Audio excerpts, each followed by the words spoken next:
भेसळ कोण करत? आमचा शेतकरी नाही करत. खरं सांगा, शेतकरी करतो? शेतकरी भेसळ करतो? शेतकरी नाही करत. शेतकरी टाकून टाकीन. काय टाकीन? पाणीच टाकीन. ते मी किती टाकीन? तांब्यावर टाकीन. पावडर नाही. शेतकऱ्याच्या बाईचा हात पाणी टाकताना लटलट कापतो. महाराज, जी बाई खास शेतकरी आहे ना, तिचं दुधात पाणी टाकताना सुद्धा तिचा हात लटलट कापतो. पण जो पावडरचं दूध करून विकतो ना महाराज, तो ऑलरेडी माणूसच नसतो. तो दुसऱ्याच्या लेकरा बाळाचा विचार कधी करत नाही. तो लेकरा बाळाचा विचार करत नाही. विचार करा तुम्ही, कितीतरी हॉटेल बंद झाली. तुकाराम मुंडे साहेबांमुळे कितीतरी हॉटेल बंद झाली.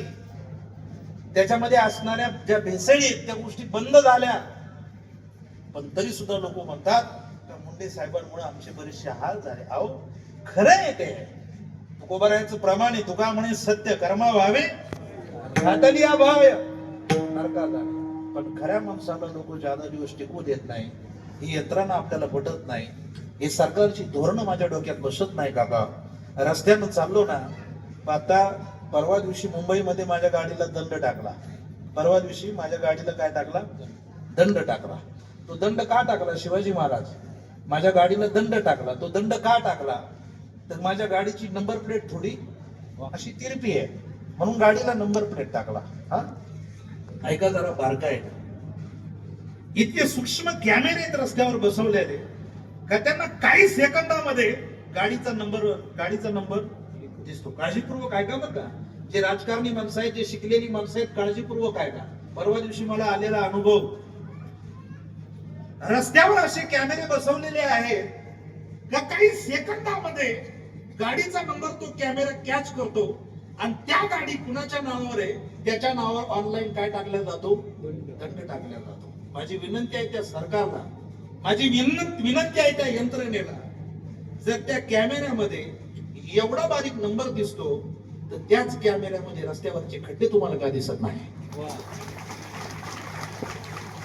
त्या कॅमेऱ्यामध्ये तुम्ही ऑनलाईन दंड टाकता.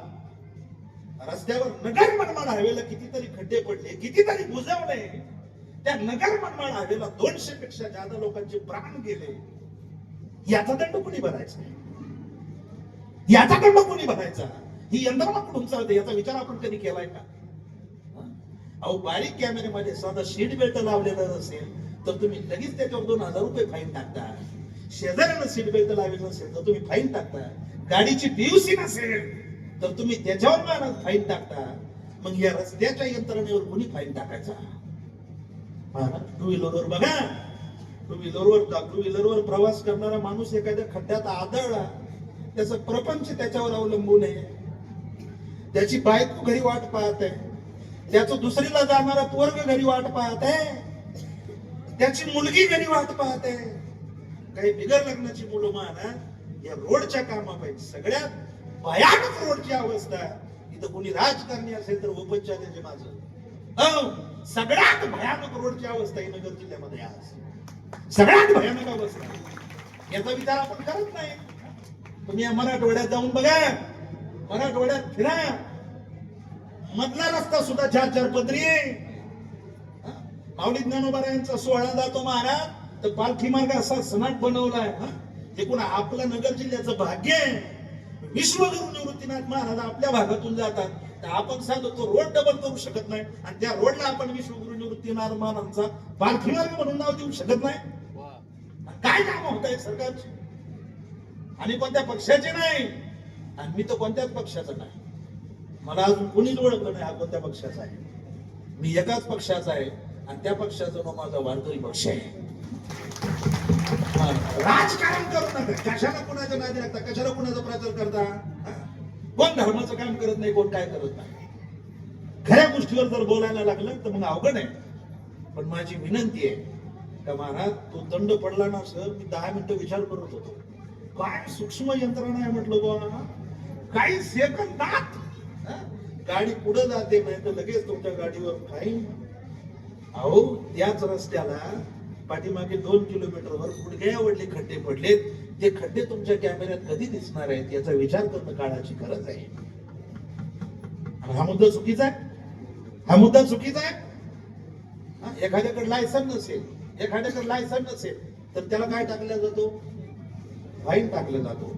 पण जो रस्त्याचा ठेकेदार रस्त्याचं काम करतो त्याच्याकडे रस्ते करायचं लायसन आहे का? हे कोणी बघितलंय का? तो खाली मुरुम भरतो का माती भरतो? कोणी बघितलंय का? म्हणजे ही यंत्रणा झाकून ठेवायची. जे नियम आहेत ते फक्त सामान्य माणसालाच का? मी म्हणतो नियम ठेवायचे असतील तर सगळ्या माणसाला नियम ठेवले पाहिजे. टोल नाका भरायचा ना, तर आमदार असो नाही तर मंत्री असो त्यांना टोल नाका भरलाच पाहिजे. सामान्य माणसांना टोल भरायचा, आमदाराला टोल माफ.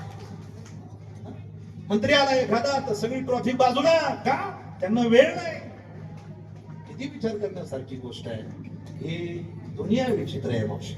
आणि या दुनियाच्या बाद एवढं तुम्ही व्हायरल झालं ना, एवढं जर टाकलं नाही का तर बाद झालं ते होतील. हा विरोधात आहे. हे विरोधात नाही, हे बोलणं काळाची गरज आहे आणि याचा विचार होणं काळाची गरज आहे. दुनिया हुशार आहे महिला मंडळ. दुनियेच्या नादी लागू नका. आपलं जीवन चांगलं जगण्याचा प्रयत्न करा. म्हणून त्या नियमानं या ठिकाणी आलेला येण्याचा योग. या कार्यक्रमाचे सर्व आयोजक नियोजक निमंत्रक मंडळी, समस्त ग्रामस्थ, नागर देवळे भजनी मंडळ, समस्त ग्रामस्थ